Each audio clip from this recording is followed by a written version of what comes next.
Hello and welcome everyone to another episode of First Canada Live. I'm your host, Karthik Kanagas of Apathy, and this is a show where we get together to talk about the First Robotics Canada community, all the exciting things that are going on, robots, stories, community initiatives. It's all happening here tonight. As Canadians, it is important to recognize the land of which we are a part.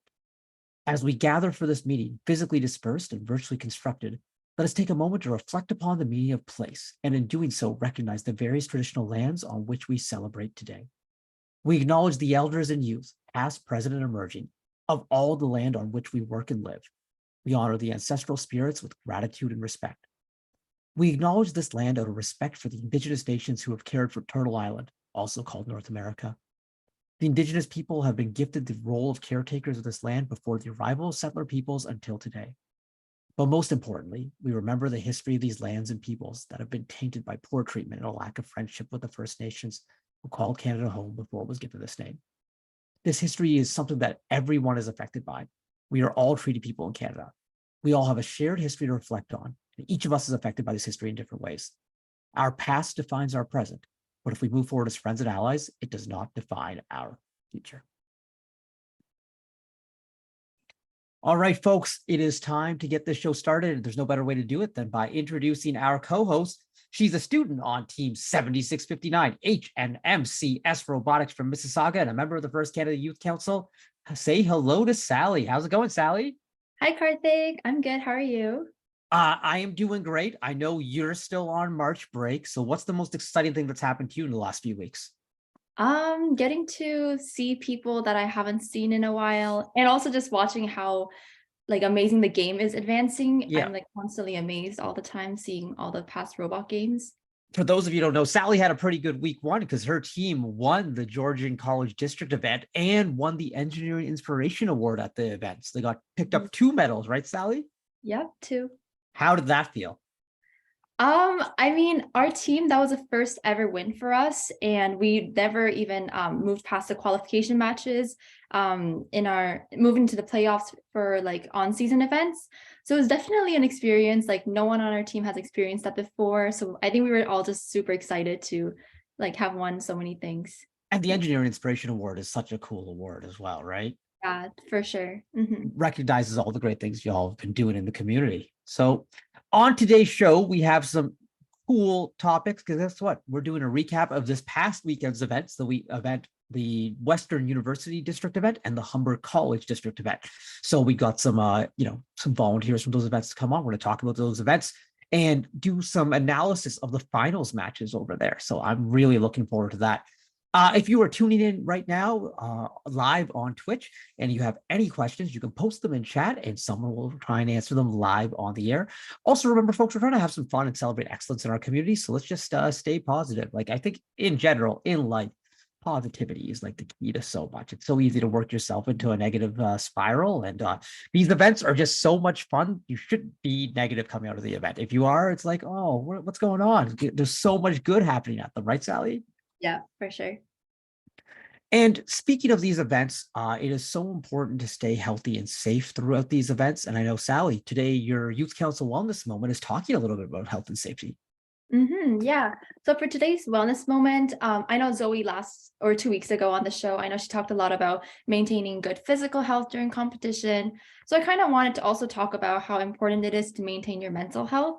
Because, like Karthik mentioned, as fun and exciting competition can be, it can turn out very overwhelming and sometimes it can put pressure. So, something I did at Georgian for the first time was check out the quiet room.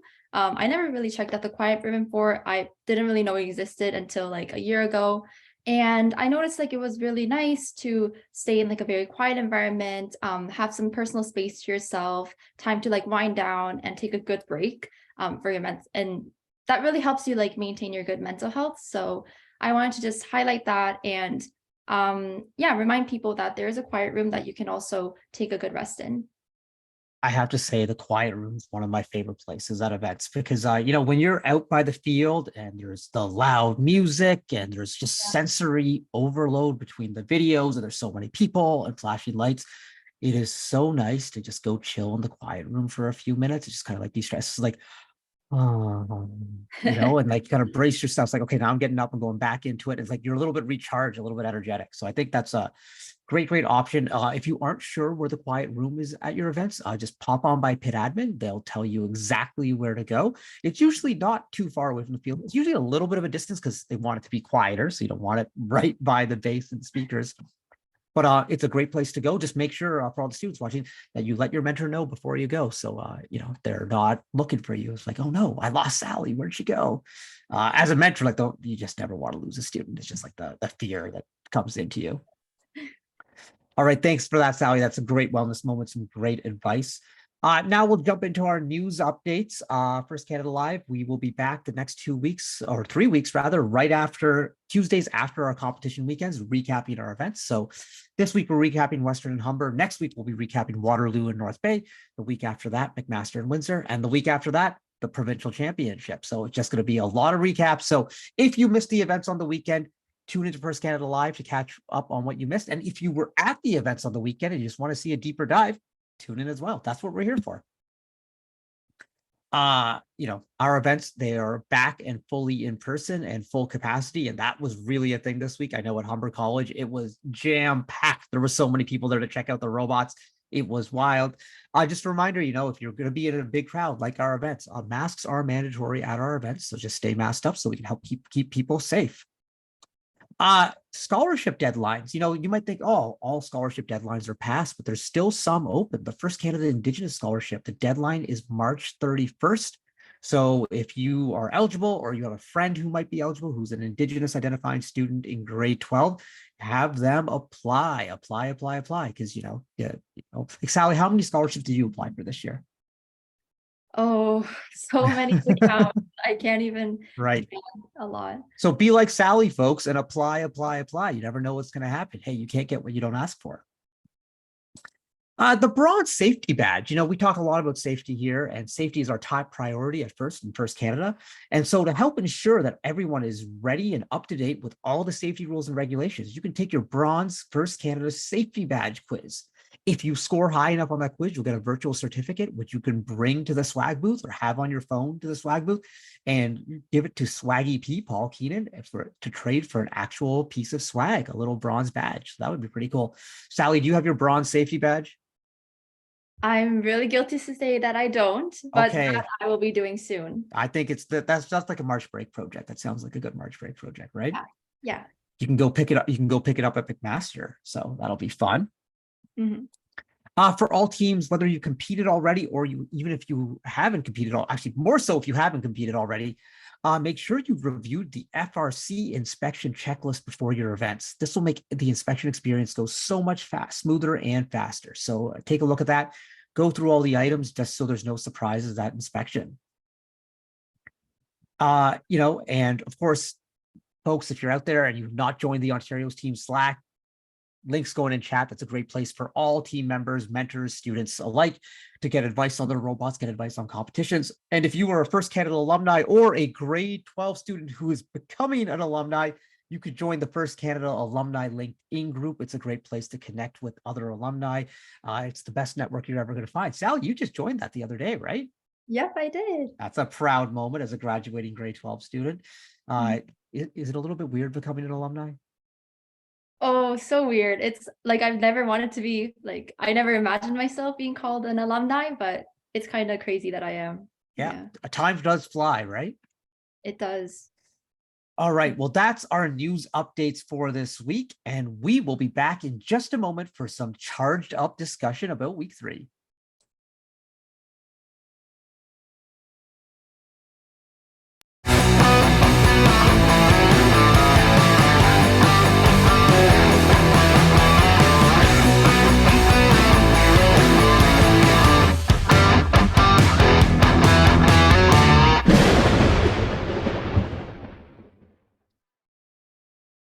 All right, we're back, and it's time to bring out our guest. Our first guest is a First Canada alum, has held many volunteer roles, including field supervisor and master of ceremonies and game announcer, and was the 2022 Volunteer of the Year winner, Alex Wilcox. Welcome, Alex.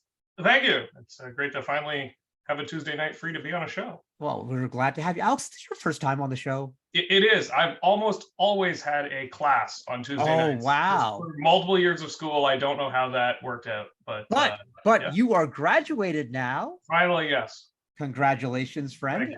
Very, very excited for you. Our next guest is First Canada alum, longtime master of ceremonies and winner of a 2019 Volunteer Appreciation Award, the man, the myth, the legend, Praveen Sripalan. How's it going, Thumby? I'm doing well, Karthik. Good to be on the show again. Glad to have you back. Both Alex and Praveen were at the Western University District event this past weekend. And I guess the first thing I want to ask both of you is, what impressed you most about this weekend's events? Praveen? Yeah, sure. I'll go first. Man, I gotta say, and I'm thinking about playoffs, it's just closer on the mind, but the defense playing, you don't always see it as much during qualifications because people are trying to go for those RP points, but defense being played during playoffs, and yet still so many high scoring matches. It's kind of incredible to see. After the fact, I kind of looked at the Blue Alliance, looking at their insights pages, looking at those numbers, and across the board, Western is higher than the week 3 average scores, which are still quite high, right? They're still really up there, and yet Ontario time and time again proves that it's one of the most challenging districts to be in. Even looking at the ends of the playoffs there, round after round, we had 3 robots balancing on the charging station. And we saw teams trying that during qualifications and trying to get that down. But it looked immaculate during playoffs for most of the event, and that was really awesome to see. Yeah, you mentioned the defense, Praveen, and it really picks up during the playoffs. And I think we've already seen a jump in the amount of defense being played from week 1 to week 3. I think teams are advancing on their strategies, realizing, hey, if I'm playing one of these high-powered alliances that can put up 130 or 140 points, I might not be able to outscore them. So we have to come up with something different. And Sally, your team 76-59, you played a bit of defense in the playoffs at Georgian, right? Yeah, we did. How did you find that role? Honestly, I think that was a really smart idea because especially since certain robots are more like it's more better strategically to like focus on different tasks. So, and especially since like the way the field is laid out, there was lots of good opportunities for defense. So I think it was really good that our team took up on the defense role. Yeah, it's identifying those choke points, trying to slow teams down, either coming out of the loading station, going into the loading station, or coming in and out of their community. It's just like finding those right spots right there. Yeah. Alex, what about you? What was impressing you this weekend? It's interesting being at an event. In some of the different roles, you notice different things. So at Georgian and Western, you don't always spend all of your time watching matches, right? You're running around, you've got other things to do, and you spend a lot of time looking at robots as they go on and off the field. The last few seconds of the match, you're always watching the robots get up on that charge station. And then when the scores post, we're all watching that, of course. And it certainly was noticeable to me, the difference in scores climbing now between week 1 and week 3. We're seeing triple digit scores fairly consistently in a way that, just wasn't the case week 1 at Georgian. As teams learn the strategy and the comment on the defense is a really interesting game this year for that. But I always enjoy the Western event. It has a very diverse mix of teams. And then because of that, we tend to get some very interesting alliances formed and interesting playoffs. And I think of all the events I do regularly, and Western's an event I've done regularly for I won't say 3 years, but the past 3 events now with a large gap in the middle, unfortunately. It's always got the most interesting finals that of the events I get to. They're unpredictable. There's always it feels like there's upset, there's change, and then of course that's just magnified this year by the change to the way we do the elimination tournament, which was super exciting to see. And we of course had a super exciting finals match, or 3 finals matches, in fact, at Western. Yeah, we're going to be taking a look at one of those finals matches in a little bit. I was over at the Humber College event, and I think what impressed me the most this weekend was the energy in the stands. Last year at Humber, it felt quiet, obviously, because there was only 18 teams per day, and there was only 15 people per team. But this week, it was just bumping. It was like a rock concert. Teams were going wild. It was there were a couple upsets. There were a couple teams who hadn't had a lot of success in the past, who had some really big success. There was the number 2 Alliance captain team 7690 didn't even make the playoffs at Georgian, but was the number 2 Alliance captain here, went all the way to the finals. They brought some energy. Team 7712 Umoja. Every time they won a match, I swear it was a full dance party in the stands. I think like every kid had their parents at this event or their family, and it was just like this massive cheering section. So it was really great to see. Sally, do you got a question for our esteemed guests here? So my question is, how do you think the game will change over the next few weeks? Yeah, it's a great question, because I feel like looking at the field, looking at the game, there's definitely a firm ceiling on how many points you can score. So it's really going to be interesting on what games come down to. It might not actually be outpacing the other team, but simply who made the greatest errors, or who made the greatest defensive moves. And I think that's really fascinating, right? It's usually some games you just have a runaway with things, right, where a ball is going to spit out of the goal that you've scored in, and now you just pick it back up and you keep going back at it. But here, there's a limit, and as teams approach that, and I really do think we'll get there here in Ontario at provincials. Like, absolutely, we might see that for sure. I think it's going to be so interesting to see how the defensive play turns up a notch. It's hard to disagree with much of that. I think there's absolutely as we progress in the season in Ontario, the chance that we see a full grid is very high as we see these teams learn the game better. It's a very interesting game in the sort of different aspects we have. I always just, as a point, enjoy watching the robots that pick the charge station as the fastest route to the grid from the other side of the field. Just, launch yourself over it at full speed. And like the field supervisor in me cringes a little bit, but as someone watching the game, like if that's your strategy, like sure, hit it, launch it, get to that grid a little quicker. It's and that's where we're seeing teams, try and shave time off their cycle times, and then at the same time, other teams trying to play defense and slow things down a little bit for them. And just we're heading into second events now for most of the teams, if not all the teams, and everything's going to be just slightly more refined as we see it again. Yeah, that's definitely a really key point there. This is our second full season without the bag, and really our first full one because the first time it happened in 2020, the season got cut halfway through. Last year, teams had so many COVID restrictions they couldn't necessarily get access to the robot regularly. But this year, teams have a lot of time to upgrade their robots between events, and I'm really interested coming up this weekend in Waterloo North Bay, where many of the teams will be playing for a second time, is how teams have changed their robots. Have they added new intakes? Have they changed their strategies? What's going to be different? And we always see scores go up throughout the season. And I think that's going to be a thing here. Now, we might run into a limiting factor at some point. As Praveen said, maybe we're going to run out of game pieces or that. But I think that's only going to be at the highest end of this game, like in finals or like a really wild qualification match where you get three teams who wouldn't end up on an alliance in the playoffs.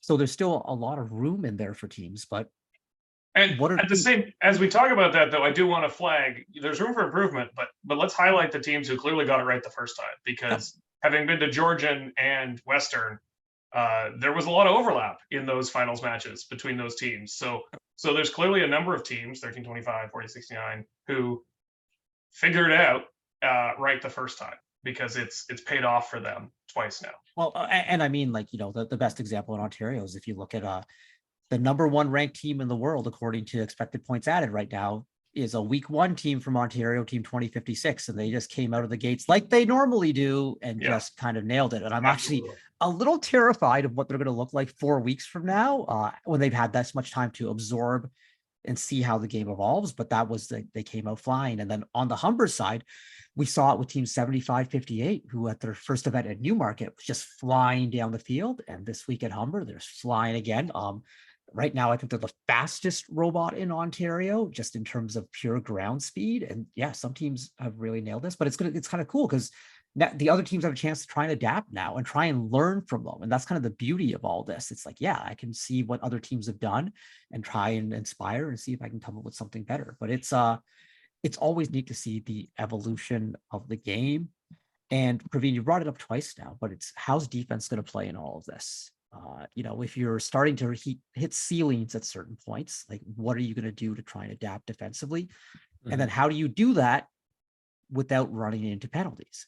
Because that's the biggest challenge with playing defense. Because, Sally talked about it earlier about like there's these certain points on the field you want to get to, but they're right by your opponent's zones. And if you go a little bit too far, those fouls start coming out, and that can totally swing a game, especially like in so many of the playoff matches this weekend. What I noticed was it was two very equally matched alliances. It's like the scoring was happening at the same time on both sides of the field. You see, like, you look at the final score and be like, oh yeah, they both scored the same amount of objects in the grid. And sometimes it was penalties or object placements. So who was placing them a little bit more intelligently to get their links or to maximize their point value that was making the difference. Like, this is a very tight game. And I don't know if there's going to be many runaway alliances. And I know we'll talk about it more when we get to Western, but it looked like from the outset, it's like, oh, Team Dave is so good at makeshifts playing the second time. Once these two get together, there's going to be no stopping them. But there was. So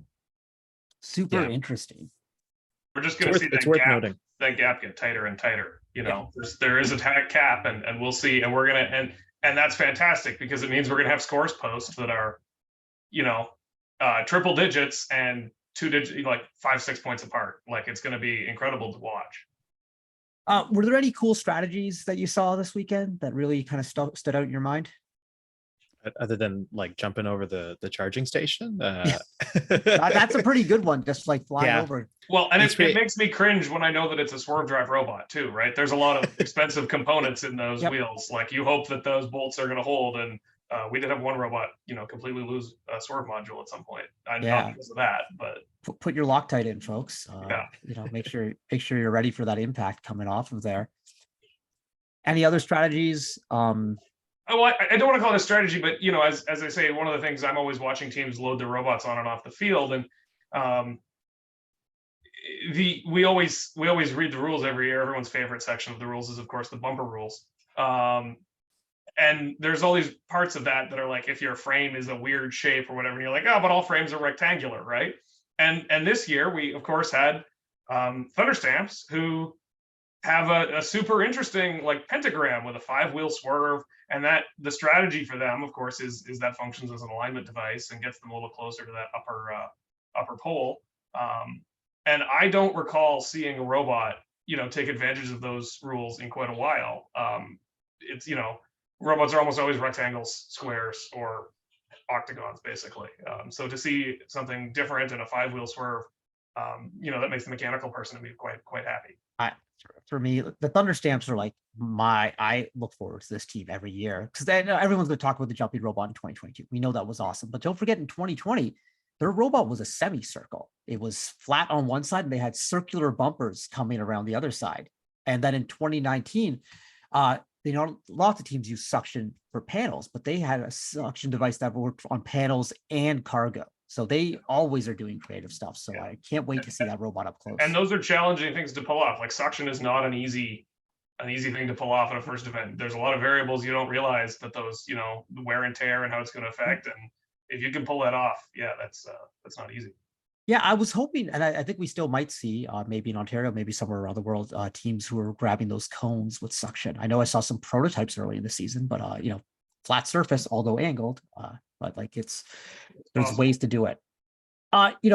It's easy to get so focused on what happens on the field, but the core of this program is gracious professionalism. Do either of you have any stories of gracious professionalism that you saw this weekend? Yeah, definitely. I think one of the things we were seeing at the event was, there were some volunteers who couldn't make it. And so, of course, I'm talking specifically about volunteering here, because one of the reasons I like to volunteer is because the people are so great.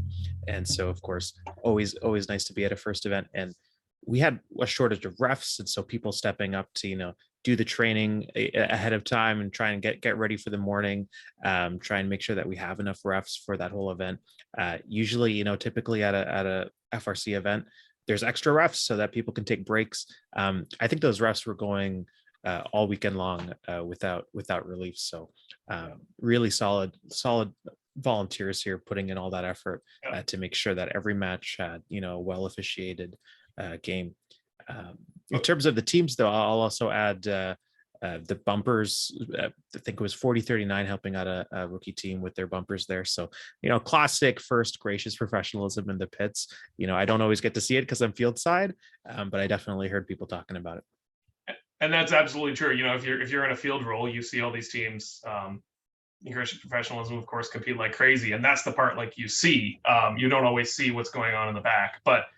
To tie those two things together, we had multiple teams provide volunteers at the last minute, offer to who were able to, for all the roles I was taking care of, including our field reset. We had a number of people from the RoboDogs or more RoboDogs or RoboDogs 3D, one of the RoboDogs. And we had a lot of setup assistance on the first day where we were quite short on volunteers and running late. And it was, really appreciated that we had some available team members who jumped right in to help get the field built in time, and we were able to offer practice matches on the Friday night, which was all thanks to those teams stepping up. I love always seeing it when the community just kind of steps in, everyone pitches in. Same sort of thing happened at Humber. You looked at the field during field setup once the pits were open, and there was just a whole bunch of teams down there, zip tying on Lexan and working away at anything that they could do. So it's And Always I've good always, to see. that might feel intimidating, right? Like if you show up to an event, the field, we have buttons. We generally try and keep the field to be a fairly, clean area without lots of extra people. We don't want you there unless you have a reason to be there for the integrity of the game. But on setup day, yeah, we absolutely want you to come on down and set up. So I think we need to get the message out that people aren't intimidated by that. Not that we ever have trouble with that, but you're more than welcome to. You might find you like it and come back and volunteer. All right, folks. Well, that's a good wrap of week 3 in general, but we're going to be back in just a moment to talk about specifically the Western University event and that wild finals number 3. But before we do that, let's take a look at a word from one of our sponsors, none other than Western University. What I love about studying engineering is it really helps me become a better thinker. My name is Shoshana Oriyama, and I'm doing a dual degree with chemical engineering and business at Ivy. I love the dual degree option at Western because it enables me to combine my passion with cosmetics and business. With the chemical engineering background, I'd be able to learn how to make the cosmetics, and then with the business aspect, learn how to sell the products. I was able to travel to France and really experience the industrial side of chemical engineering and visit headquarters of major pharmaceutical companies. I'm able to see the world in a completely different way. Bringing that into a workplace will really set me apart. What I love about Western is being able to study alongside such great peers and colleagues and take our learning to the next level.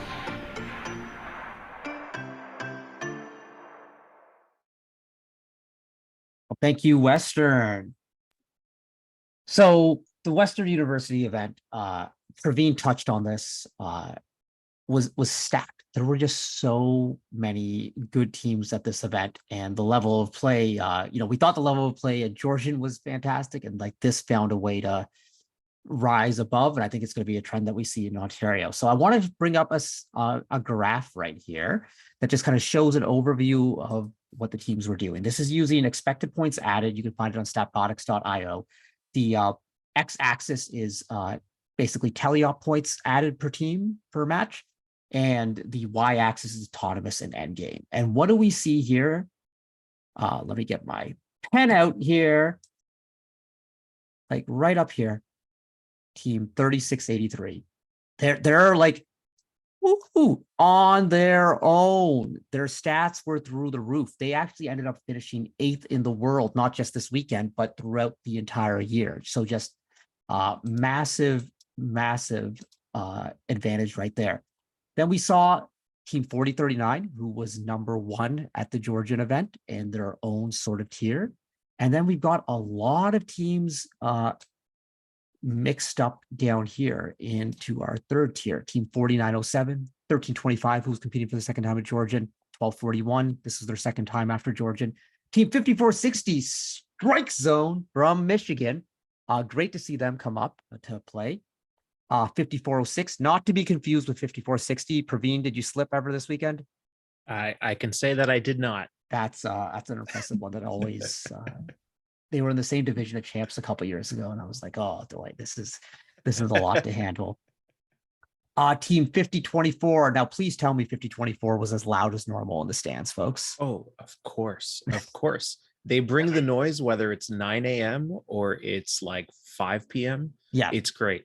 It's the first day was a little subdued. I was expecting more, Oh, wow. and then I was like, "Wait, are they here? What's going on?" And then the second day it was all there. It was all back to the way it's used to be. It took them a minute to warm up and get used to it. But I'll tell you this, absolutely. Alex. They're watching right now, and they're like, "He thought we were subdued on day 1," and they're just going to come out like just wild in at their next event. Yeah, sure. I might have shot myself in the foot. Yeah, there. they might try and find you at provincials, and just be like, "We could be louder, Alex. We'll do it for you." There's no doubt when they're in the stands, though. So. But this, like, oh yeah, there it is.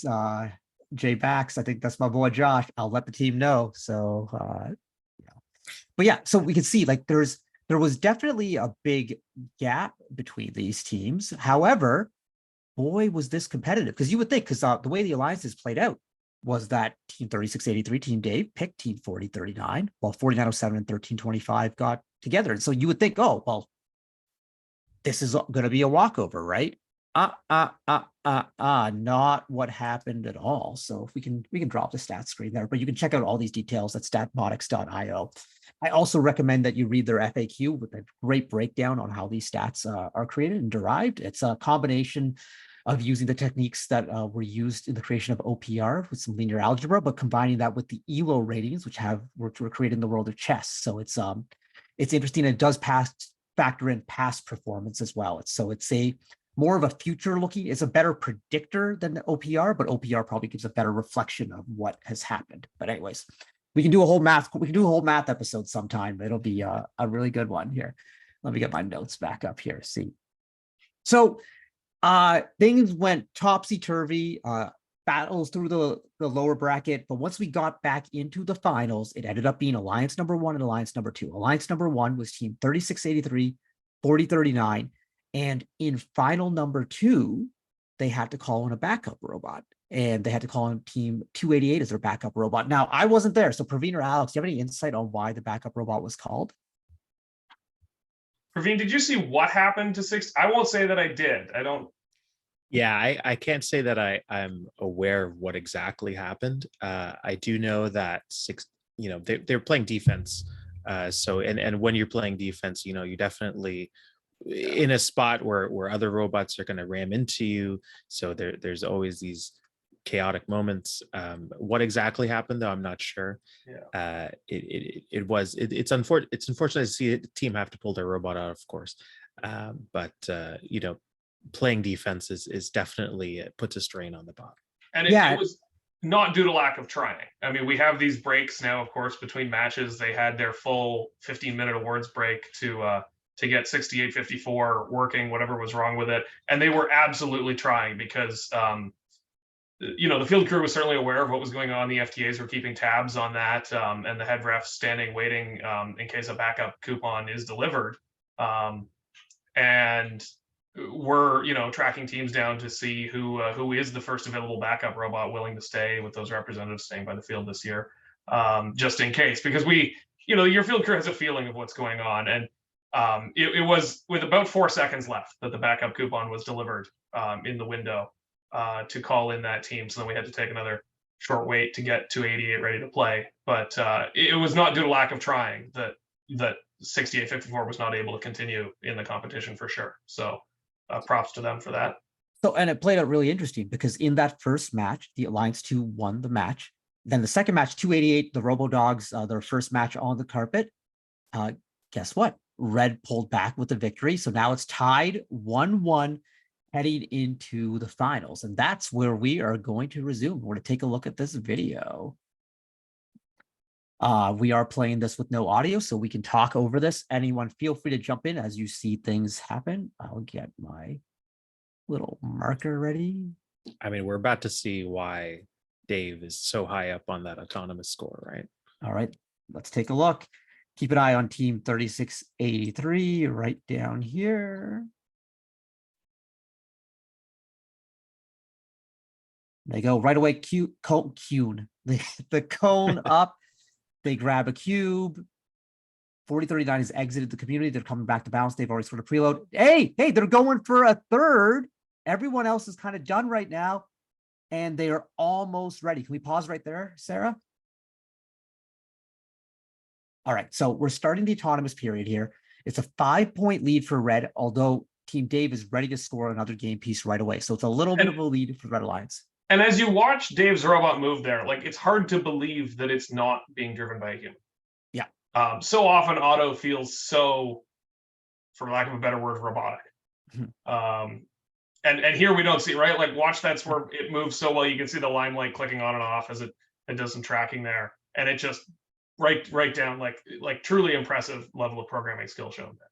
So what impresses me, we're paused right now here, is Team 4039. Remember, they started here, teleop on the bridge. We're only 2 seconds into teleop right now. They're already halfway down the field. That was the instant reaction. They got themselves off that bridge, probably flew off it, as Alex was saying, and they're just zooming down the field. These alliances are going. So let's resume the match.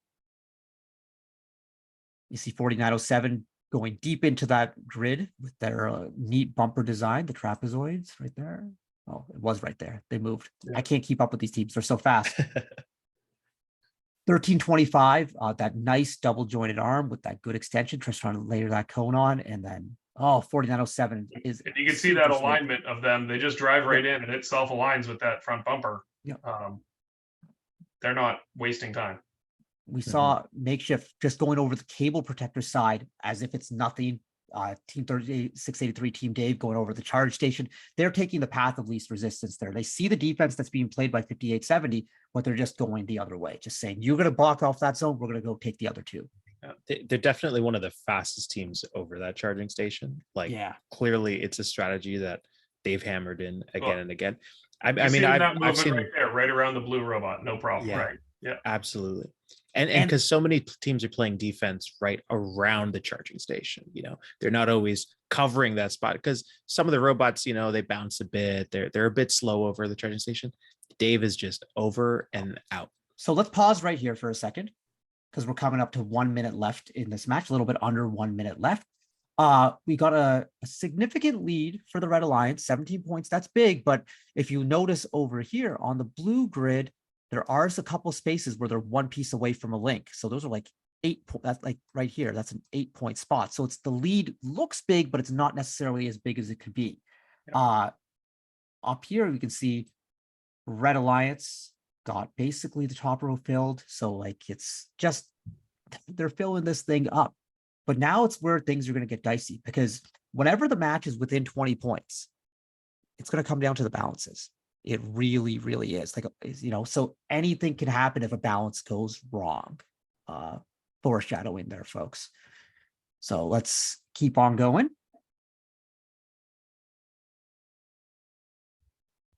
All these swerve drive robots just make me happy. Team Dave just like bounced off really that does. contact. Oh, it's so smooth. Just zip, that elevator to boom.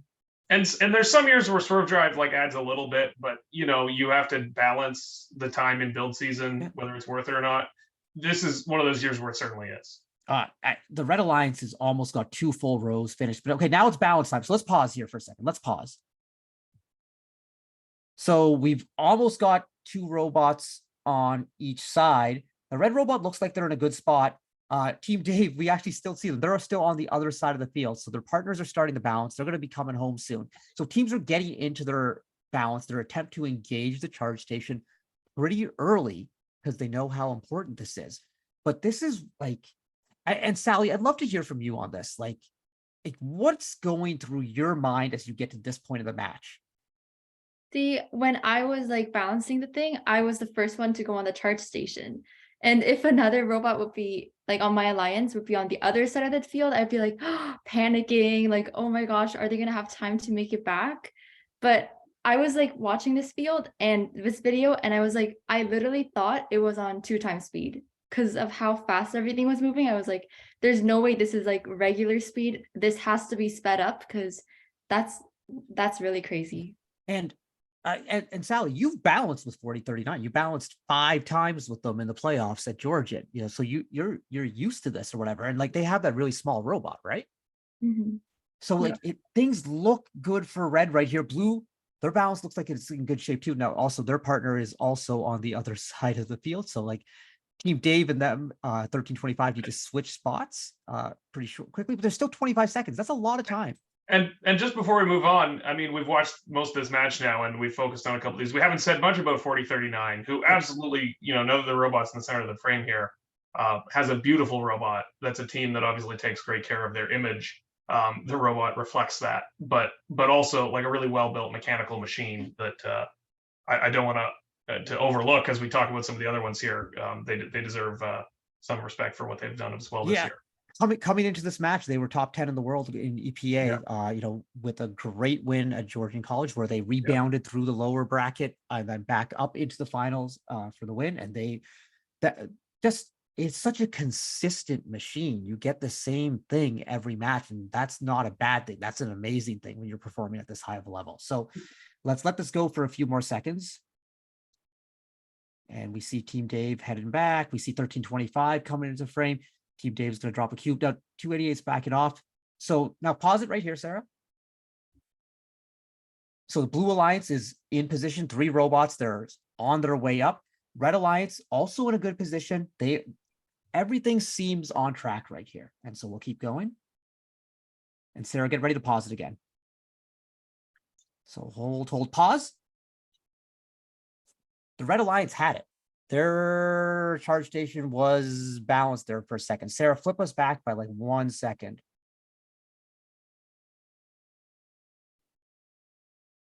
If that's possible. If it's not possible, it's okay. Oh, and so now we're seeing things are starting to go a little bit awry. So now 288 is trying to get back on. Okay, so we've gone back. This is good. Blue Alliance is coming up. Red Alliance is balanced. The lights are red. The light is red. Yeah, we hold it for a split second. If you haven't interacted with a charge station, it's hard to realize how tippy they are. They look stable. They do return to center. It really does not take much to trip one side to one side or the other. And that's the key, Alex. This is such a hard challenge. This challenge is one of those things that might look easier because we just see it kind of go up, but it is super, super dicey because also you have 3 dynamic objects on there that are shifting around with the charge station being dynamic as well. So you have 4 things that are in play that can go in any different direction. And we see that happen here. So let's just let it play out for the next few seconds. And it goes, so red's trying to get back on. They get it back on. Oh, and then 288 nudges and 4039 comes off one side and Dave comes off the other side while blue is just chilling. And just like that, in a split second, and the look on Sally's face says it all. It can. And what's interesting is like red doesn't struggle particularly hard until they knock the robot off accidentally. What's amazing is how well blue does it here. Yep. Now also that 4907 robot can hang off the edge by a lot because of the Pentagon design that Alex was touching on, the 5 swerve modules, just keep one module off. So that makes it a lot thinner. And the Red Alliance, I mean, they played a fantastic tournament and it was just some bad luck in that moment. Like look at that. They got 6 links going right there. That is fantastic work. It really can't be said enough, like how many times they did it right. And how many times, everyone was just doing it right in the playoffs with lining up, getting that balance in. And when that moment happened, it was, I think, the first time we had seen it coming like late in the playoffs there, not getting that balance. And that's one of these things about First Robotics.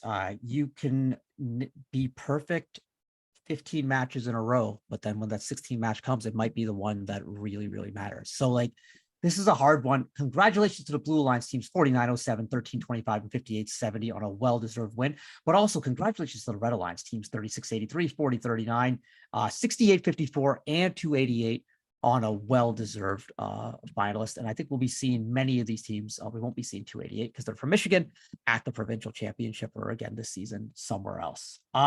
Final score in that match was Blue Alliance 143. 136 for the Red Alliance. That is a massive score right there, averaging 139.5 points. Also at the event, we would be remiss if we didn't congratulate Team 1241 Theory 6 on an Engineering Inspiration Award. First time in a few years they've gotten one of those. And an incredibly well-deserved first Impact Award for Team 4039 Makeshift. They do so much in their community, from Stanley Cup to camps to support of various outreach efforts. They are just one of the leaders in this Ontario community. Alex talked about their amazing image with the rainbow colors, just a fantastic team, and that's so well deserved. So very cool to see them get 2 medals, a gold and a silver this weekend, and I can't wait to see them at the provincial championship. Any final words on Western before we jump over to Humber, folks? It was just a great competition, and the one thing, of course, having come from Georgian to compare is to see the flip back and forth between 1325 and 4039 who face off again. It's always interesting when you're down on the field to hand out the awards. The finalists come through. We talk about this. They got so close, and then you see it, and then to see the look on 1325's face when they pulled it off this time after coming so close the last time. I'm sure there's no hard feelings between those teams. They've done this again, they'll do it again and again, but it was just so great to see that sort of continue to play out there, just the way the events happened to fall this year. Really nice to see 4907 grab another victory after their win at Windsor last year. And Team Dave just one of the best robots, not just in Ontario, folks, one of the best robots in the world. So we'll be seeing them again at their hometown event this week in Waterloo. But before we get to any of that, we'll be back after a word from one of our sponsors, Humber College.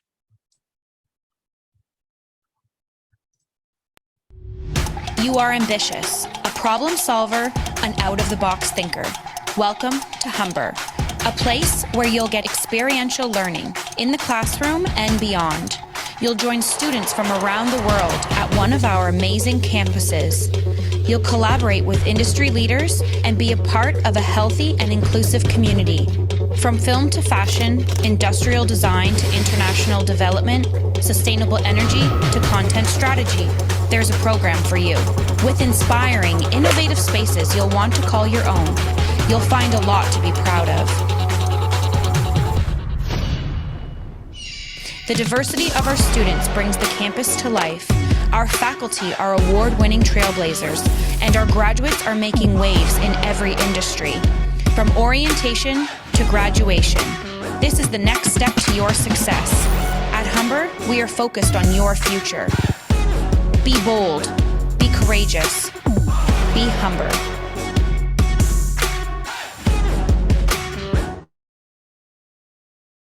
All right, we are back and we are Humber. So the Humber College District event happened this past weekend at Humber College, shockingly enough to how that works. And there were a lot of great teams. There were 28 teams at this event. So let's take a look at Praveen and Alex. Are you here? Where I lost you? There we go. Oh, there you are, Alex. Hey. Okay, you're back. You're back. I was like, oh, Sally, what happened? They were like, wow, we're whatever. We're from Western. We don't need this, So We're still warming up. Exactly. Get the hand warmers ready. So let's take a look at some of the stats from the Humber College event to see what the spread was of the teams, at least according to the data. And right here, let me get my trusty pen out here. We see there are two teams on their own in the top corner. One of them is team 4476. The screenshot didn't pick up the other one, but I'll write it for you. 7, maybe I won't write it. It's really messy. 7, 5, 5, 8. Team 7558, Alt F4. These two robots were just on another level. They both competed at Newmarket in week 1.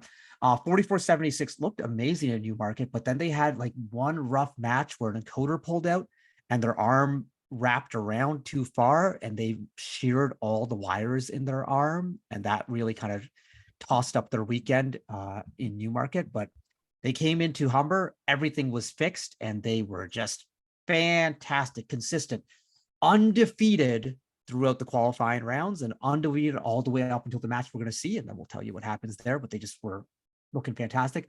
And then there's team 7558, Alt F4. They were finalists at Newmarket.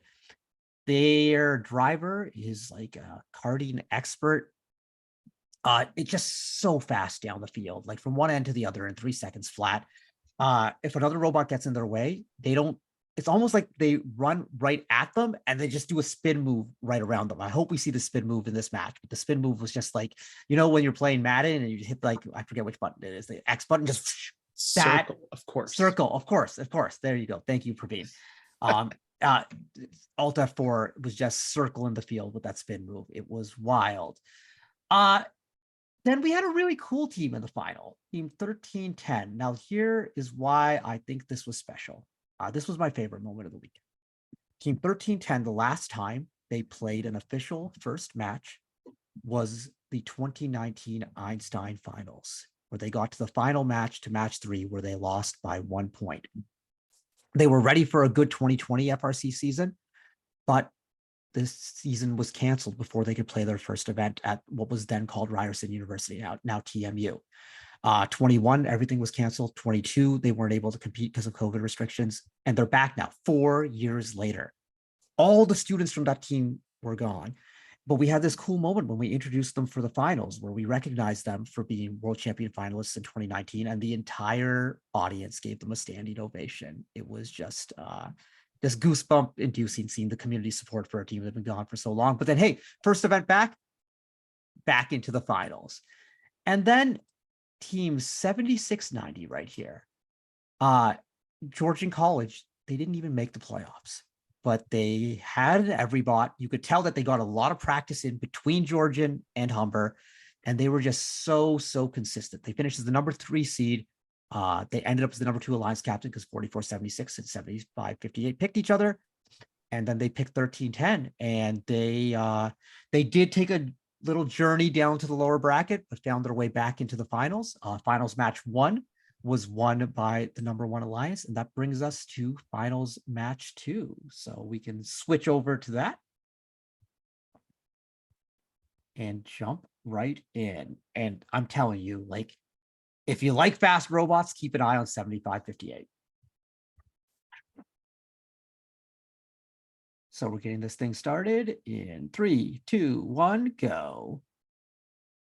I think go. There it is. There's the go.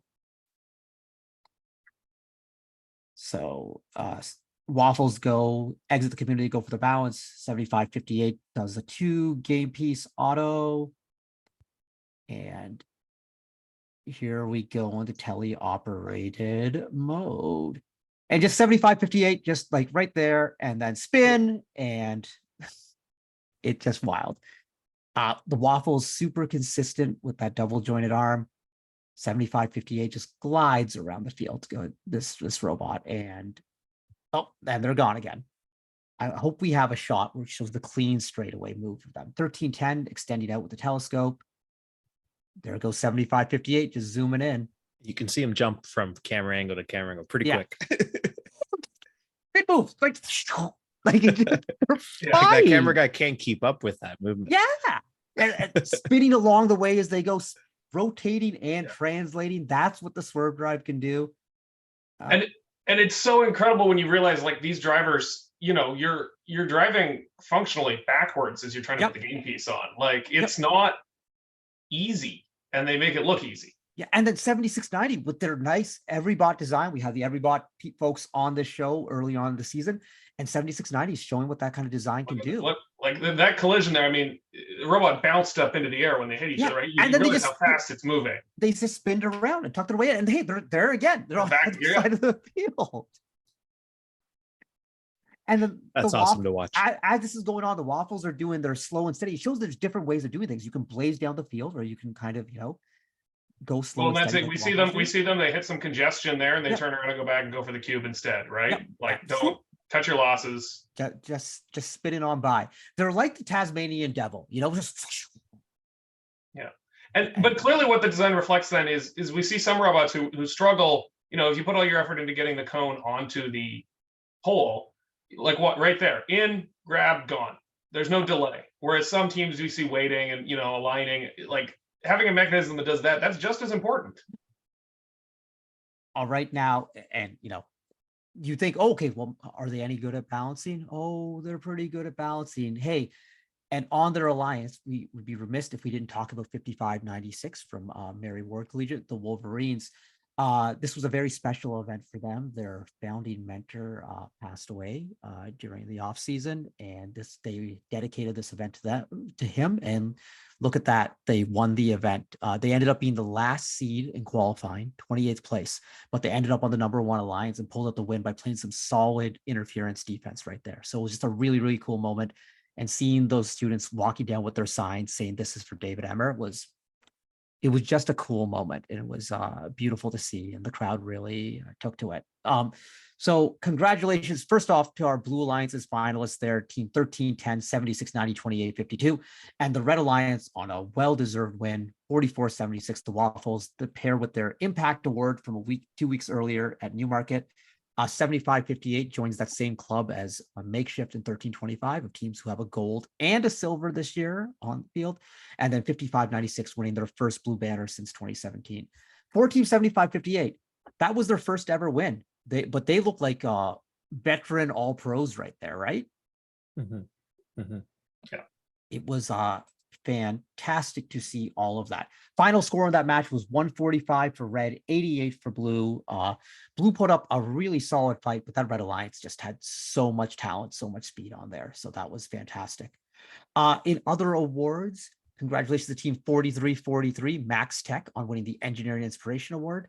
And the first Impact Award went to Team 2706, Merge Robotics. And my second favorite moment from this event was Alliance selection, because 2706's rep came out with Shep, the safety sheep. I heard something about a sheep. Yep. I wasn't surprised to hear something about a sheep, but I did.